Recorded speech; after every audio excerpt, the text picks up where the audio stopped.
Hello guys, this is me again, CK. So ngayon, gaya na nakikita nyo, nandito tayo sa Puerto Princesa. So nag-decide ako mag-travel. Actually, munti ko na makalimutan tong travel na to dahil nabook ko to since January 2025. So nakasave. So ayun nga, nagbiyahe tayo dahil birthday natin. At nag-decide tayo na pumunta dito sa Palawan. So, Puerto Princesa ang route natin kasi dito mura yung ticket. So, dito na tayo sa arrival. And of course, may pa-welcome sila. Ate, merong ano dito? Tricycle papuntang yung sa may Strawberry Inn. Strawberry. Meron bang mga tricycle sa Opo labas? sir, sa labas po ng airport. Ng airport. Meron din pong taxi po. Pero malapit lang yung ano dito? Yung sa tricycle. Sa labas po ng airport. So, lalakad lang ako. Opo. Okay, sige. Thank you. So dito na tayo sa labas ng airport. Maliit lang yung airport nila. So video muna tayo. Ayan. Siyempre, dahil wala tayo kasama. So solo natin to. Iba.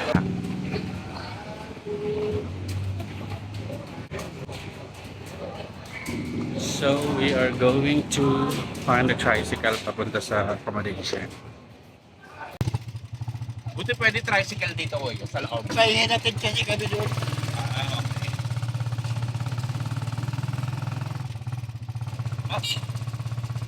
Maulan ba dito ngayon? Ngayon na, sir. Ngayon lang. Ngayon na, saka kagabi. Meron yatang bagyo kasi. Oh, may low pressure. Tulong mo tayo dyan. Sa Manila rin eh, maulan din eh. Dito on the way na nga tayo papunta sa accommodation. Siguro nasa mga 5 to 10 minutes yung biyahe at 100 pesos yung binayad ko pero normally nasa mga 50 to 70 pesos lang daw sabi nila. So on the way from airport hanggang sa accommodation dadaanan mo yung SM so pwede ka mambili ng mga kailangan mo doon and yun, I spend the night sa accommodation. May problema nangyari, ayoko na lang ikwento. So, dyan na-sort out naman yung problema kagabi. So, nakapagpahinga naman ako.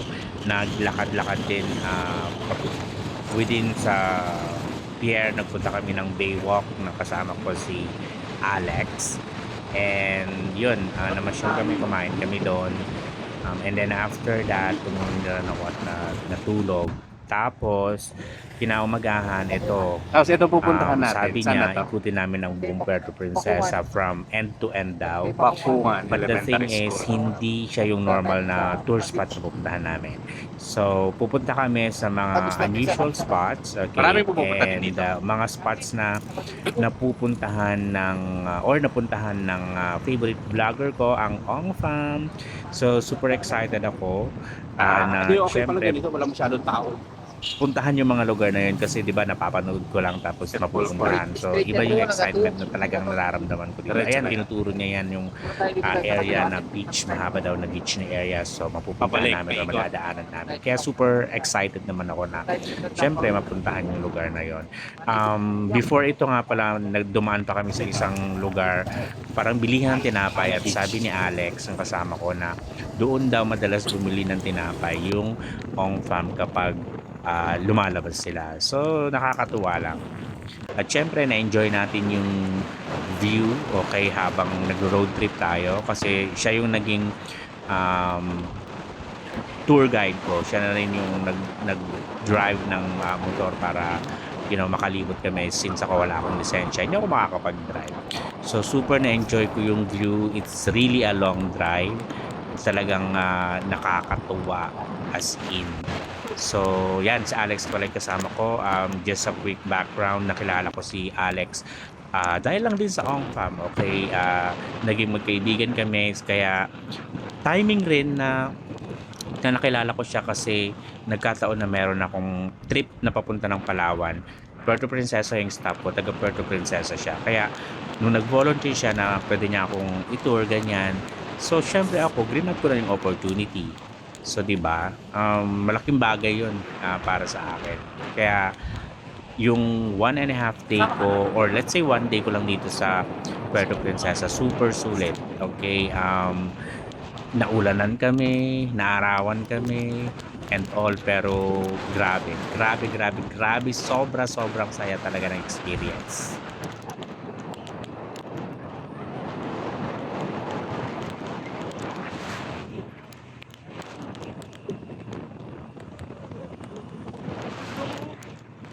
So dito nga pala, malapit na kami dun sa unang spot na hihintuan namin.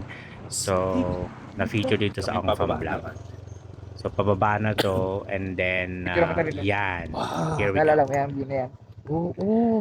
Yung minodel nila yung aso. Ay, Yes. aso ba yun? Ano yung minodel nila? Ano dito ha? Yung mas yung minodel nila yung aso ba yun? Oo, yeah, oo. Ganda, oh. Wait lang. Kaya na talaga ito. Video ko na. Shems. Dire-diretso na yan, no? Gano'n, no? Oh, kita niyo yan. Stig. Tanggal Kelvin. Picture ka dyan. Patanggal na. Saan ba yun? Yan. Ay. Ay, ayun. Bakit lag tayo? Picture tayo dito. Ready ba?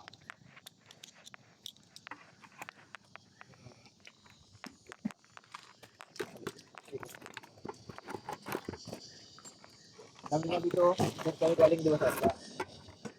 Hindi ko na naging tao ko dito.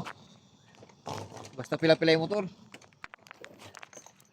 Nakita mo yung video picture namin na nagtagod kami lahat. Ganda, oh.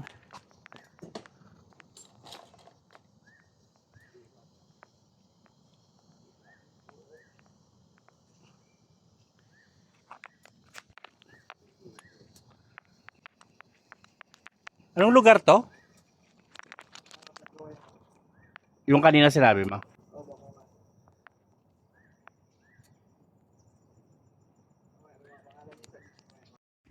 At ito nga yung mga picture na kinunan ni Alex for me. So, grabe. Nakapost na to sa Instagram ko. Yan, si Alex. Kasama ko. And then after doon, dumiretso na kami. At grabe guys. Nakikita niyo yung view na yan. Grabe. As in, yan yung Dito tayo sa Basyaw Dire-diretso na yan. Recreational Park. So, nandirito na tayo sa spot. Okay? Or malapit na sa spot na sinasabi. Ito yung nadadaanan nila, no? Unang spot na pupuntahan natin. Pero grabe, Ilog-ilog grabe na yan, ganda dito. Ilog at yung dagat, alam mo yun, nagsasalubong sila. See, dagat na dun sa part doon. Tapos ito naman ilog. So, yeah, napuntahan na rin yata to ng Ong Fam if I'm not mistaken. Tapos, ayan, grabe oh. As in. Tapos may mga tao or may mga bahay dyan na nakatira na napakaswerte kasi they have access anytime dito sa napakagandang lugar na to. As in, super ganda. Nakakainggit. Alam mo yun, grabe. Swerte naman Ang ng ganda mga ng dito mga kasi puno, super anytime green. nila mag-beach. As Beach in, agad. super na-amaze ako talaga. Na-inlove ako sa lugar. As in, grabe. At ang simple lang Kaya? ng buhay dito ng mga tao kung Pero makikita na yung din nakatira ng sa lugar. beach Pero park. grabe. They are so blessed to have this kind of view sa Kaya may mga araw-araw. hamok-hamok, may mga tent-tent. As in, grabe.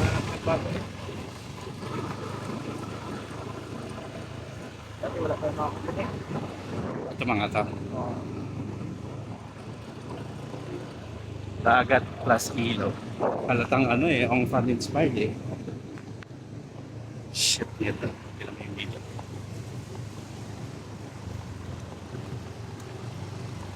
Oh my God.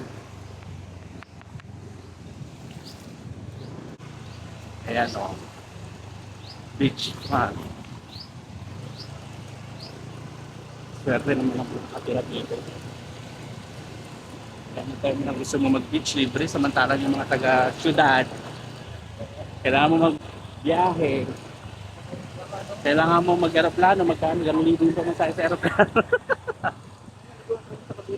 Astig, ang ganda. Nandito si Alex eh. May purpose kung bakit tayo nagkakilala tsaka naging magkaibigan sa kita niyo yan guys. At di niyo ako naririnig. Kasi wala naman akong microphone. Guys, lang po kayo lahat. Doon guys, naka-inspired wood spot. Yeah. May nakatumbang puno.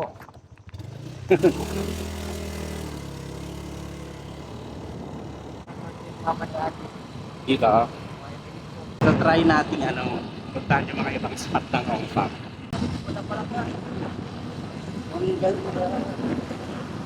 Kung mayaman lang ako, bibili ako dito ng property.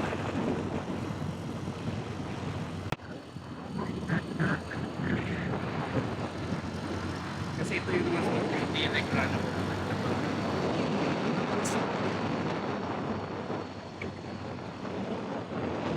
yung mga turista dito.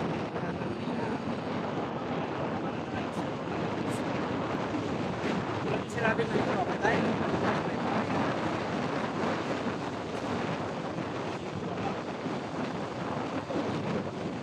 Ano bang balik ko ng Manila, eh?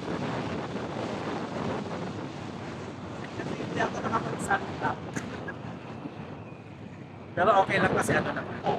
Madali lang bumalik.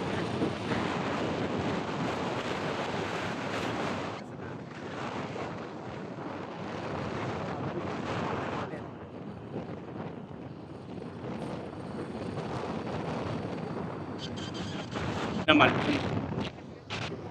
Ha?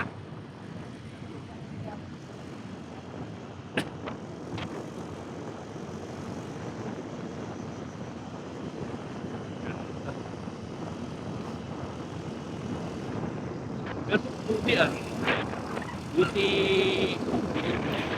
From here, malapit na tayo sa spot ng Ang Farm. So, excited na. Very memorable sa kanila yon. And as a kamag-anak, super memorable din syempre sa akin yung excitement ko, as in sobrang super Anong bayan? excited. Nakakatuwa pa yung mga vlog. So ito, pababa na tayo Bukas ay dun sa spot. At ito na, dito na tayo sa spot. Malapit na tayo.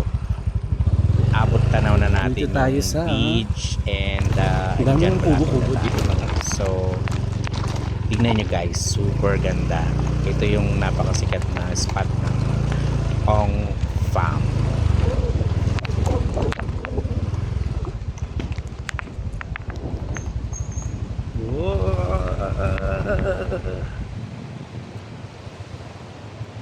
Look at this place. Yeah, boy. Yung gusto nila yung Di ba? Stig. Marami pa lang mga dito, mga ganito, kubo-kubo. dati wala pa. Wala pa dati yan. Bago lang.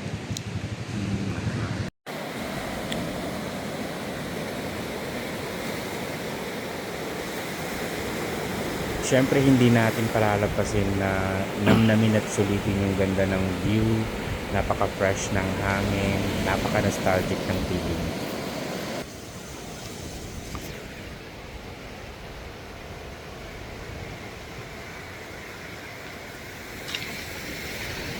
So nandito tayo guys sa favorite spot ng Ong Farm. Yes. Pansinin niyo guys, ito yung kubo nila. Yan yung kubo nila sa vlogs nila. Yan. Diba? Napaka-nostalgic. Tapos nandito tayo ngayon sa spot kung saan madalas sumabay ang Ong Farm. Astig! Grabe! Nakakatuwa. Video natin. Yan o. Kita niyo yun. Astig.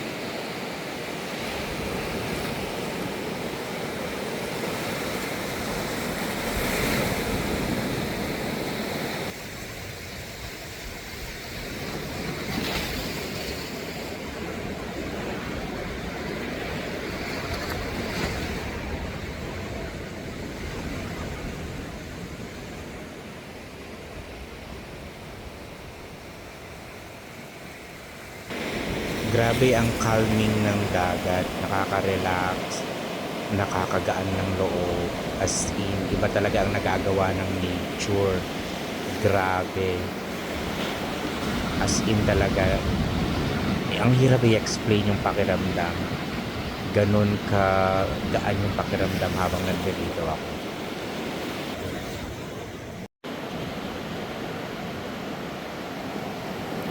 Oh my God, this is a very beautiful place. Grabe guys, ito yung spot na pinupuntahan ng Ong Fam. One of the first na favorite ng Ong Fam. So, we are here. Lakad-lakad tayo dito para ma-feel naman natin yung site. Ano? Perfect. Woo.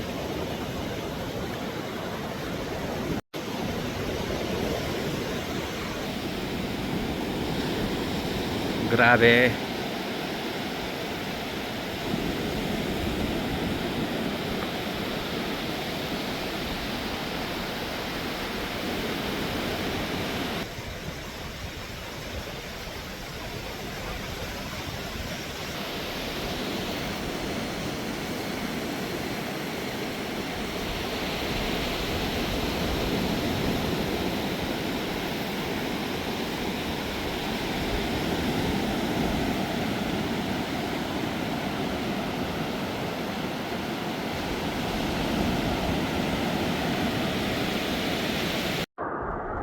At syempre hindi natin pinalampas, nag-swimming tayo dito. Wala lang, naglub-lub-lub lang ako dito at trinay ko rin kung okay yung nabili kong case ng waterproof case ng cellphone ko. And okay naman siya. Kasi nagamit ko naman na underwater. Okay yung cellphone. Hindi dito sa ibang spot na nung nasa Ilocos ko. Pero at least dito napatunayan ko na maganda naman yung nabili ko. So ito, ligo-ligo lang hanggang sa umalis na rin kami. Now, ito nga yung mga pictures, okay, na syempre kinunan ni Alex for us. So, hindi natin papalimpasin syempre na kumuha ng mga pictures bilang memory natin sa napaka nostalgic at napaka-iconic na lugar na to para sa mga kamag-anak of course na katulad ko. Thank you very much Ang Fam for sharing us this very beautiful place, okay? I'm sure babalik ako dito. Payan ka. Bye-bye, payan ka. Sulit naman. Solong-solo yung lugar. 50 pesos lang yun. Dapat doon 35 lang eh. Nasaan na yun? Okay. Yan na natin. Ganda naman yung lugar. Basta ma-maintain.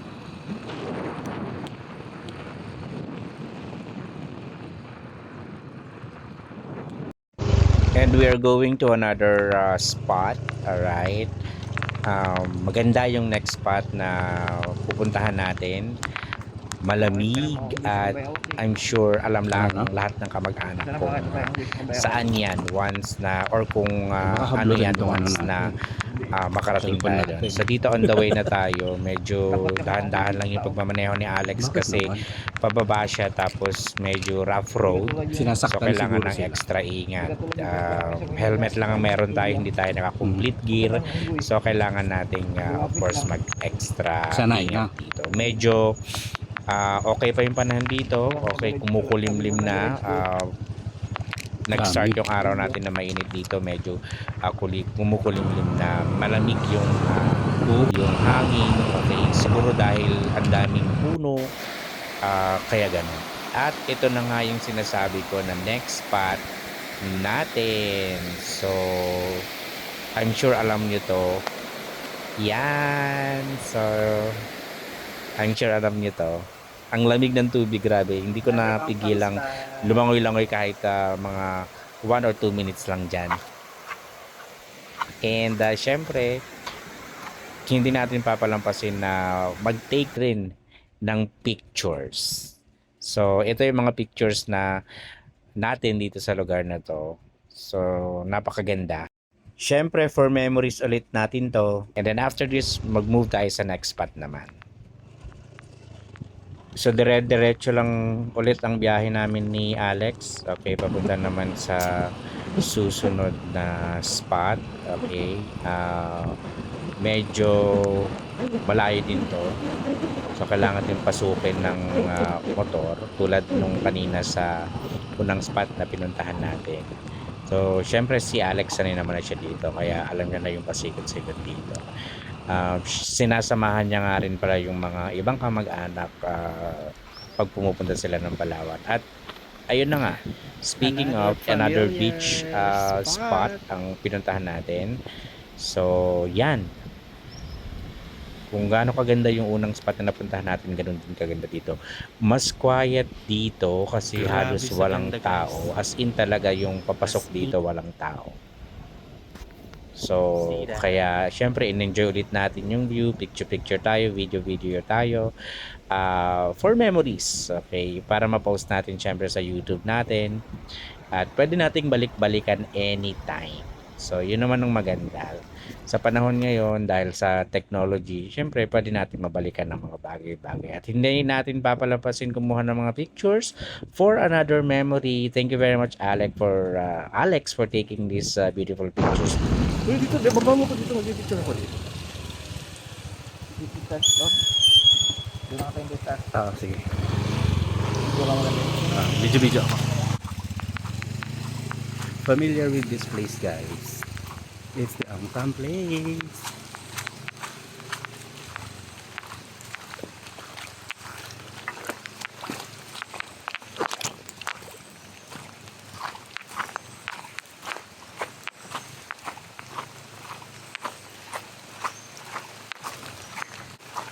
So, nandito tayo ngayon sa spot kung saan nag-tanaw ang during the pandemic. And of course, another picture taking. Memorable to kasi nag-spend sila ng maraming gabi dyan dito. So ito naman, on the way na kami pa uwi nito. And meron pa kami isang spot ulit na madadaanan. Alright. It's more on a view. Hindi na kami makakakuha doon kasi mataas. So yan na nga. Inabutan kami ng ulan. Tama. Yan, basang-basa kami yan. Kasi inabutan kami ng ulan. Yung camera niya nabasa. Last spot namin to bago kami umuwi. So, picture kahit umuulan, buti na lang matibay ang cellphone natin. Kayang-kaya yung mga ulan-ulan na ganyan. Diba? And then ito, pauwi na kami, pabalik na kami ng city. Ang nakakaloko lang is tuyong-tuyo yung daan. Dito sa bandang pauwi na namin, tuyong-tuyo na yung daan samantalang. At dito, sobrang basang-basa kami dito ni Alex. Kaya ang ginawa namin is mayroon kaming nadaan ng gasoline station. So doon kami nagbihis, nagpalit. Buti na lang nakadala kami ng mga palitan namin. Pero dito as in basang-basa kami dalawa dyan from head to foot kasi sobrang lakas talaga ng ulan bago kami dumating dun sa last spot, yung may falls na nakita nyo na nagpicture ako. As in sobrang lakas ng ulan nung bumagsak, okay, bago kami nakarating dun. Tapos pag alis namin dun, parang wala pang 5 minutes, tulad ng nakikita nyo dito, sobrang tuyo na yung daan. Yan. So itong tulay na to, ano rin to, na-feature din to dun sa vlogs ng Angkam. So kaya syempre, take din natin yung moment to appreciate it. Diba? Matibay yan. Oh, matibay. Kasi hindi siya hindi siya kinurap. Joke lang. Yan. So pauwi na tayo dito. Even pa uwi, grabe, tingnan nyo guys, super green ng paligid, ang ganda, ayan o, diba, wala ka talagang masabi, nakakamiss. Kaya naiintindihan ko kung bakit tuwing pumupunta sila dito, mas gusto nilang umuwi kaagad because of this paradise that they're living in. So ito, dire-diretso na tayo ito pauwi. Kaso, habang pauwi kami, biglang sinabi sa akin ni Alex na daan daw kami dito. Kasi dito is parang bago yata to na ano na tourist spot. Okay, tourist spot talaga to dito sa Palawan, bago lang siya. So kaya nag-decide na rin kami dumaan kahit saglit. Ayan, Baker's Hill ang pangalan pala, Baker's Hill. So nag-ikot-ikot kami dito. Anong pangalan Yan, nito? may Anong lugar na to? may mga Baker's Hill. action figures, mga ganyan, may mga kainan, may mga bilihan ng pasalubong, Baker's ganyan, Kitchen. may coffee shop din. Tapos maraming mga place dito na pwede kang mag-picture-picture. Kumbaga yung lugar dito is Instagrammable siya. Ganito sa amin. Yes guys, Sa Instagrammable siya. Kaya Pero iba lang sabi yung ni pangalan, pero Alex, parang ganito rin marami siya daw na talagang tao may mga dito. playground. Lalo na kapag Ha?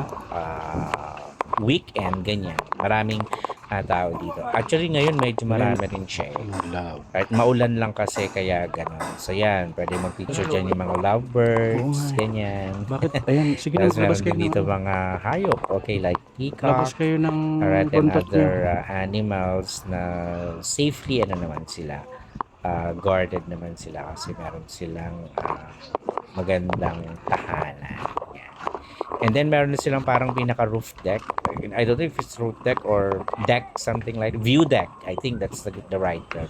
Na kapag nasa taas ka, yan, makikita mo yung super green na kabundukan, na view. Yeah, so may mga ibang tao din dito. Ayan, kami ni Alex. Siyempre, di ba? Video rin kami. Thank you, Alex, ulit. Thank you. Ayan. So, I hope nagugustuhan nyo rin yung view, guys, through this vlog. So, after this, I'm just gonna include some photos din na kinunan dito sa lugar na to. So, yan. So yan, hanggang dito na lang muna tayo guys. Abangan nyo yung next na upload ko. Yun naman is yung nasa El Nido na tayo. And syempre, hindi natin pinalampas na mag-take rin ng pictures sa falls na daanan natin at ibang mga pictures din dito sa may Baker's Hill. So guys, maraming salamat kung umabot kayo dito at abangan nyo ang susunod na vlog natin sa El Nido naman. Nakakatawa yung experience ko sa El Nido pero in-enjoy ko na lang siya. And please guys, sana mag-subscribe din kayo sa channel ko. Again, thank you very much. Mag-ingat po kayong lahat. Hanggang sa susunod na video. Subscribe na. Love you guys.